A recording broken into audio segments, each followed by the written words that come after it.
We got a 2020 Ford Escape. We're gonna get the door code. This one's missing it out of the glove box, and we only have one key, so we can't do the 2-key trick to this one. So yeah, manual. If you go over here on the passenger side, you're gonna want to remove this panel that's up here. It's held in with these 2 pins, this pin and this pin. You're probably gonna have to use a pry tool to do that. Just pry it down like that. On the other side. There we go. Okay, we're gonna get rid of this first because they're kind of connected.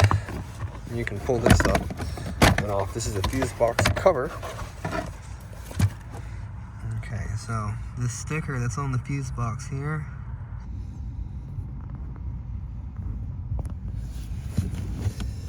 should say key code right here in the corner. Okay, I'm kind of covering up the actual code because I don't want to show it to you on this car, but it's right here. Okay, this is where your key code is going to be. It's super duper small. These super small numbers right here. This says key code. Okay,